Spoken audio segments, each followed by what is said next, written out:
E aí, meu jovem? Tá me ouvindo? Tô ouvindo, só não Deixa tô eu te pôr. vendo. O que você me conta aí? Qual é a pauta hoje? Acho que Infelizmente, vamos começar falando de coisa ruim, né? Dos franceses. Exatamente. Exato. Eu Né, estava o que a gente lendo estava sobre falando, isso agora. a gente estava falando ontem aí, até. é, Acho que a gente acertou assim, e você sumiu aqui para mim, agora você apareceu de volta.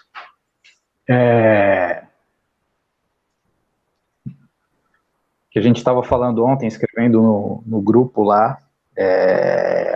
Acho que a gente até acertou, pelo menos nesse primeiro momento, o pessoal parece que está um pouco retraído de dar opinião nem nada, e a gente sai falando, seja certo É, ou errado, pelo menos se alguém falar alguma bobagem, o outro vai lá e pronto, corrige, ou enfim.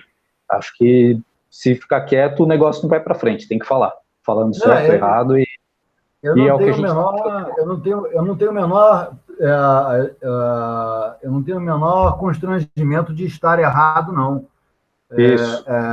Salvo algum erro grosseiro, alguma ignorância grosseira minha, da qual eu não estou livre. Mas eu acho que o importante é a gente se manifestar e falar o que a gente está percebendo. Eu acho que acho que nós estávamos afinadinhos a respeito do que a gente viu sobre isso. Sim, Embora, pelo que eu tenha lido hoje, não se tem ainda ao certo. Eu não sei o seguinte. Eu não sei se não se tem uma definição ao certo do que exatamente se transformou, porque o movimento evoluiu, né? Ou sim. se, ou se nós estamos sofrendo aí uma certa censura da mídia europeia que agora tem dessas coisas, né? Então, o que eu achei interessante, e que aí entra naquela história que você chamou a atenção lá do movimento ter sido sequestrado, é que há uns 2 dias, quando eu parei para prestar atenção no assunto, foi quando eu li que os tais coletes amarelos, que até então eu não sabia exatamente o que era, apesar de ter uma ideia, e essa ideia estava errada, não era um movimento de classe, né, um movimento popular, é de que eles estavam em Bruxelas. E aí isso me chamou um pouco a atenção, porque estão lá na capital da União Europeia, né, onde estão realmente os burocratas que mandam lá naquela brincadeira toda.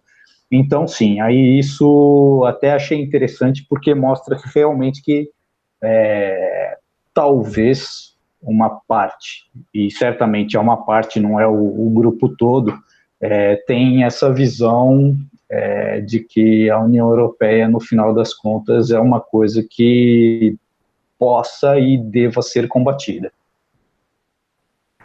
Não, isso aí para mim é certo, cara. Se eu fosse europeu hoje, eu estaria assim, como é que eu vou dizer? Eu estaria aterrorizado com a questão da União Europeia. Eu não sei se você está acompanhando essa questão do artigo 13, que agora é no que para onde foi canalizada toda a questão da censura, né, sobre o título de proteger os direitos autorais, né, o copyright. Mas enfim, essa questão aí de censura e do controle um controle autoritário sem nome, exercido por pessoas, por líderes que não são eleitos. Enfim, é uma coisa que me preocupa demais, e eu tenho esperança de que a médio para longo prazo o europeu vai rejeitar isso aí, né? Então, segue aí. Ia te cortar. Não, basicamente isso. Eu não tinha essa informação, eu não sabia que já havia manifestação em Bruxelas. Eu estava lendo uma reportagem que saiu no Daily Mail agora há pouco, e a chamada da reportagem estava dizendo que o movimento já estava se alastrando para a Europa, mas por mais que eu não cheguei nessa parte do artigo onde é que ele falava que isso estava se alastrando para o resto da Europa. Eu acho provável, mas o que eu fiquei pensando no final das contas rapaz, isso, sabe, isso me lembra muito 2013 no Brasil, por dois aspectos. Começa com uma coisa, a população toda adere, porque está todo mundo insatisfeito ou revoltado com algum aspecto do que está acontecendo, e eventualmente entrou, sabe, pode ter acontecido lá o que aconteceu aqui, ou seja, entraram os black blocs, né, para causar o caos, o tumulto e afastar as pessoas de bem, que não querem, né, tradicionalmente, o ser humano é o mesmo no mundo inteiro, não quer se envolver com violência, nem nada disso, né? Enfim, isso é uma hipótese. A outra hipótese é que, nessa reportagem, o Macron, já de volta da Argentina, do G20, estava comentando, eles estavam levantando as alternativas do que fazer, porque existe promessa de que esse movimento vai continuar, mas não se sabe, até porque eu não vi ninguém identificar nenhuma liderança. Mas aquilo que eu comentei ontem, ou seja, levantando a hipótese de usar já uma força policial, o exército, alguma coisa assim, e aí muita coisa fica no ar para mim. Por exemplo, isso pode ter sido uma coisa manipulada, ou pode ter sido um evento que começou espontaneamente, absolutamente legítimo, mas que depois foi manipulado para causar o caos e incitar talvez até o uso de uma força, né, uma força maior sobre a população, né, porque essas coisas todas, eu acredito muito em testes, né? Com certeza. Você testar, será que haveria cabimento, de repente, o Macron usar uma força militar para poder restabelecer a paz e a ordem em Paris? Como é que isso seria aceito, né? Isso me preocupa, e tudo isso me preocupa. Enfim, segue daí. Não, então, o que eu acho interessante, sim, primeiro, para começar e não perder a piadinha, né, tinha que ser o artigo 13, né?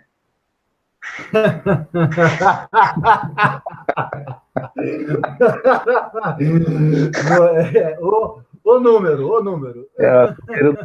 Então, é isso. Então, e eu acho que a França, na Europa, da mesma forma que o Brasil, pelo menos até uns anos atrás, o Brasil, era um terreno extremamente fértil para esse tipo de teste da esquerda. Hoje, talvez bem menos aqui, mas ainda tem muita influência. Mas a França, como a gente já tinha até falado, eles têm uma tradição aí de alguns séculos aí de esquerdismo. Então, eu acho que na Europa, e também pelo tamanho, né, pela relevância da França na Europa, apesar de não ser o carro-chefe, né, a Alemanha está na frente aí, tinha a Inglaterra, agora não tem mais a Inglaterra, mas de qualquer forma os alemães e os ingleses são menos à esquerda do que os franceses são os que puxam mesmo. Então, eu acho que é o terreno mais fértil para eles poderem testar isso aí. Como você citou, e aí é engraçado porque aí a gente pode fazer a diferença, lá talvez tenha começado como uma coisa realmente popular por uma insatisfação no aumento de preço. Não sei se sim ou se não, mas aqui a gente sabe que não, que a esquerda estava por trás, principalmente por causa do aumento do preço das passagens que o Alckmin aqui em São Paulo tinha feito.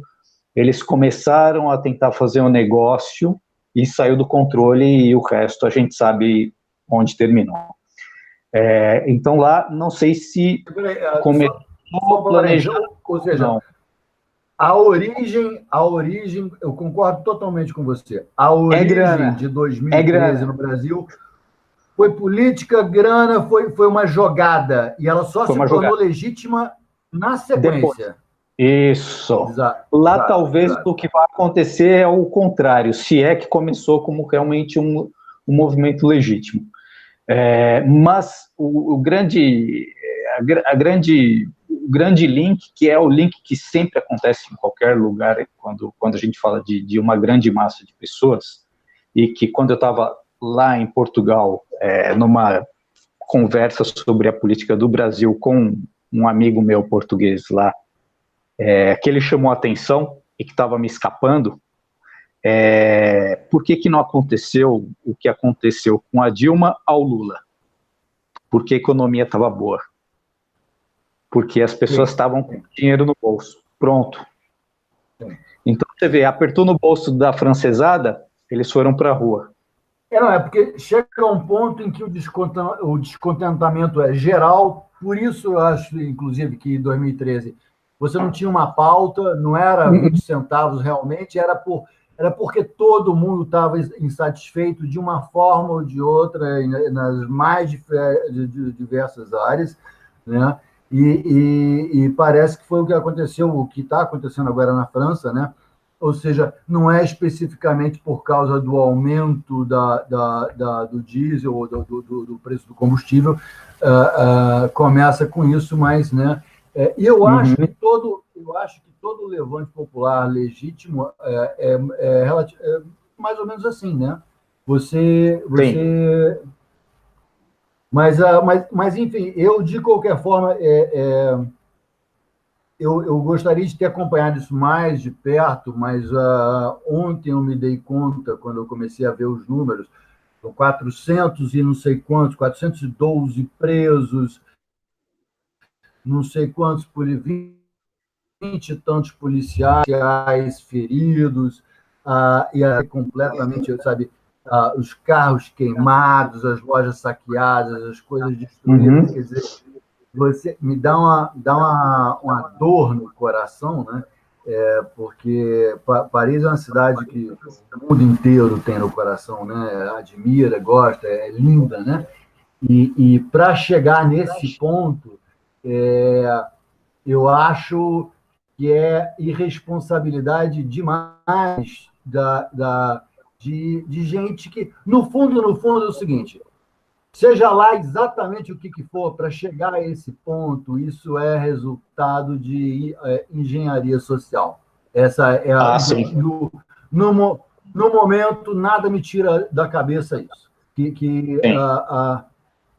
Olha, não, isso foi manipulado ou não foi, sendo ou não sendo manipulado, uma coisa dessa dimensão, isso tem, em algum momento, em algum lugar, ou antes ou depois, ou no todo, tem a mão da engenharia social, dos experimentos. Eles transformaram a Europa num campo de experimentos para fazer uma nova Europa, que é um plano totalitário, na minha Sim, visão. sim.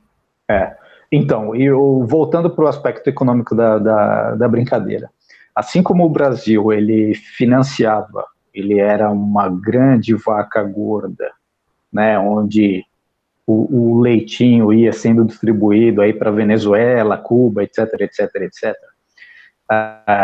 Hoje, quem você tem na Europa que leva a Europa nas costas economicamente era a Inglaterra, a Alemanha e a França. São os três. Então, saiu a Inglaterra, não só pelo fator econômico, mas certamente o fator econômico levou os ingleses a pedirem a saída. Estavam com o saco cheio de pagar a conta dos outros. E hoje quem paga, então, são os alemães e os franceses. Então, o dinheiro tem que ser recolhido de alguma forma. E aí, talvez, uma quantidade de franceses se encheu também disso, né? Voltando ao aspecto financeiro. Pegou no bolso, o cara grita, né? E aqui menos, agora talvez mais. Mas na Europa isso é uma questão. O europeu, enfim, apesar dele defender que ele tem lá saúde de graça, não sei o quê, não sei o quê, não sei o quê, não sei o quê, meu, é como a gente falou, a pessoa, quando alguém põe a mão no bolso, em qualquer lugar do mundo, ela não vai ficar feliz. Então, foi para a rua. Aí o que me chamou a atenção, voltando, Bruxelas. Então, assim, o europeu médio, ele não é absolutamente diferente do brasileiro médio. Eu acho que a média da população de qualquer país, o nível de consciência, ele não difere muito, não. É a mesma coisa. Então, eu acho que se existe uma parcela desses franceses aí que enxergam também esses aspectos que nós estamos falando aí de política, não é a maioria, é uma pequena parte. E aí, isso que me chamou a atenção, de isso ter se alastrado para Bruxelas. Então, aí sim, aí pode ser que por trás, se aproveitando talvez de um movimento inicial que tenha sido popular, exatamente o contrário talvez do que aconteceu aqui, um grupo se organizou e despachou esse movimento aí para Bruxelas.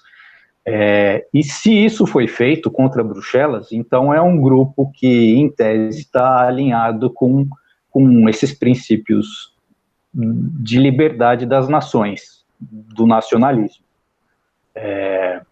Se é que foi isso. Também pode ser que não. Pode ser que... Estou parecendo aqui o Caetano Veloso, né? Pode ser que sim, pode ser que não, mas enfim. Se foi... Porque aqui no Brasil, de cara, as pessoas não perceberam que era a esquerda tentando coordenar, mas depois ficou muito claro. E pode ser aquela história eu vou causar um atentado contra mim mesmo para defender essas pautas, né? Não acredito, mas pode ser. Porque o que eu li depois era, assim, quem se fortalece? Quem se enfraquece, claro, Macron. Quem se fortalece, as duas pontas, né? A tal da Marine Le Pen e o tal do Mélenchon, não me lembro exatamente se é esse o nome do outro figurinha, que é da esquerda psolista lá, mais radical. Então, o que acontece? Eu penso assim, se é um movimento popular, a chance da Marine Le Pen se dar bem, eu acho que é muito pouca, porque eles pintam ela como uma radical à direita, e o francês detesta esse tipo de coisa. E também cai na historinha da imprensa que nem todo mundo cai em todos os países. Isso daí, a imprensa tem ainda essa força. Agora, se for isso, então a França vai mais à esquerda ainda. Não sei como que eles vão pagar essa conta. Agora, se de repente isso favorecer a Le Pen de uma certa forma, se isso acontecer, aí as rachaduras na União Europeia vão ficar maiores. Eu acho, olha, desculpa, eu te interrompi, não? Não. Eu acho, você tocou num ponto interessante aí, que é aquilo... Eu estava conversando ontem com um amigo meu de longa data, que é francês. Certo. E estava até, inclusive, falando aqui que ele não vai mais, ele não visita a família dele lá há mais de 5 anos, estava com saudade e tudo mais, mas, enfim, questões pessoais não pode ir. E estava, olha, a França nasceu na esquerda. Sim. A França já nasceu nessa lama desde 1789. É o Estado que é o grande provedor que vai dar tudo para o cidadão. Certo. Então, como mudar essa mentalidade? Né? Não importa o quanto que o Estado dê, não importa o tamanho do Estado de assistência social, eles sempre vão achar que é pouco que eles querem mais. E, para isso, eles taxam mais, eles aumentam impostos, e para as empresas, ou seja, eles acossam a economia, eles acossam a livre iniciativa, ou seja, diminui o tamanho, diminui as possibilidades econômicas, né, o seu potencial econômico, inibe a iniciativa privada. Então fica aquele desenho da cobra que come o próprio rabo, né? Sim. Como é que você vai tirar, como é que você vai desfazer isso? Né? Exato. Eu até comentei com ele, olha, eu não consigo ver aqui no Brasil um paralelo, mas eu acho que seria, assim, se alguém fosse abordar, vamos supor, abordar isoladamente a questão econômica na França, seria mais ou menos como se, de repente, amanhã alguém que chegasse, o Bolsonaro chegasse no governo e falasse, vamos acabar com a CLT hoje. Sim. O povo vai pirar, os políticos vão aproveitar aquilo ali para fazer uma frente contra Bolsonaro em defesa dos direitos do trabalhador. É isso mesmo. Embora a CLT seja uma coisa que verdadeiramente não garante direito nenhum e expropria, tira o direito dos mais humildes de poderem trabalhar com a questão do salário, enfim. Essa questão econômica aí, a gente já sabe como é que funciona. Mas Sim. Eu estou falando que eu só peguei um exemplo cultural brasileiro, porque a CLT nós temos aí desde de Vargas, né? Então é uma coisa que está muito enraizada na cultura brasileira, né? Agora, você imagina um Estado como o Estado francês, que tem essa cultura de dependência do Estado há 200 e poucos anos. Quer dizer, é uma coisa muito difícil. Eu fico tentando entender, eu gostaria de entender mais e deveria ter pesquisado a esse respeito para entender a cabecinha de noz moscada do francês, do cidadão francês, e que alguém representativo desse movimento pudesse sentar e explicar. Escuta, você está reclamando do aumento de impostos, certo? Certo. Eu queria saber, escuta, você quer, então, que os impostos diminuam, certo? Como é que você quer, então... se os impostos vão diminuir, o que é que você quer que o governo corte? Exato. Meu caro amigo, tem um cara, inclusive, o Jeff, que eu sigo no Twitter, que ele costuma chamar esse cidadão que tem nome, essa entidade chamada... dá um nome agora que eu esqueci, daqui a pouco eu vou lembrar. Mas para caracterizar aquele representantezinho do povo, como é que você pensa, o que você quer? Né? Eu acho que, a esse respeito, nós brasileiros temos que dar graças a Deus, porque nós temos a condição de, talvez pela primeira vez na nossa história, e mostrar um caminho diferente para o povo e produzir grandes resultados em relativo curto espaço de tempo, né? Alô? E mudar, dando uma guiada à direita. Está me ouvindo? Sim, deu uma cortadinha, mas eu não perdi nada não do que você falou. Sim, estou. Então, assim, eu acho que o Brasil está em uma situação privilegiada em relação à Europa. Agora, sem querer cortar esse assunto, porque segue a minha linha de raciocínio, mas ao mesmo tempo cortando, quando você fala de artigo 13, eu não sei, pelo que eu entendi, você está ao par da questão da censura da internet, em nome da proteção de direitos autorais, que não é a proteção de direitos autorais, não tem ninguém preocupado com direitos autorais, é censura mesmo, né? A minha preocupação com essas coisas todas que estão acontecendo agora é que elas não estejam sendo, de alguma forma, orquestradas ou que o governo não esteja se aproveitando de um movimento legítimo para ensejar experimentos sociais. No caso, aí, seja a intervenção de uma força armada, ou o que quer que seja. E a minha preocupação grande é porque, como eu estava vendo alguns youtubers falando, alguns youtubers dos Estados Unidos, eles estavam falando, olha, não pense porque que você está nos Estados Unidos aqui que a gente está livre disso aqui, não. Porque essas empresas todas que provêm conteúdo, elas são multinacionais. Se acontece deles aprovarem, eles fecharem o mercado europeu com essas leis rígidas de censura, as empresas, por uma questão de praticidade de produção de conteúdo único, elas vão automaticamente adotar o mesmo procedimento aqui nos Estados Unidos. E o Brasil, por tabela, entra nessa história toda. Então, todo mundo entra nessa história. Você está entendendo? Eles não precisam aprovar a coisa em todo o mundo simultaneamente. Muito embora, e agora eu vou fazer um parênteses dentro de um parênteses, não sei se você vai me acompanhar, não quero ser muito prolixo, muito embora aquela história da lei do canudinho simultaneamente no mundo inteiro, dá arrepios, porque aquilo ali, para mim, foi também um experimento. Como é que alguém consegue? Quem é essa figura, essa entidade que consegue aprovar uma lei, e uma lei esdrúxula, como a lei do canudinho, no mundo inteiro, na mesma semana, quase? Você está entendendo? Aquilo ali me mostrou, rapaz, o buraco é bem mais embaixo, a gente tem que tomar cuidado. Nós estamos, eu acho que a comunidade youtuber internacional, pelo menos as pessoas que eu acompanho, nos Estados Unidos e na Europa, basicamente aqueles de língua inglesa,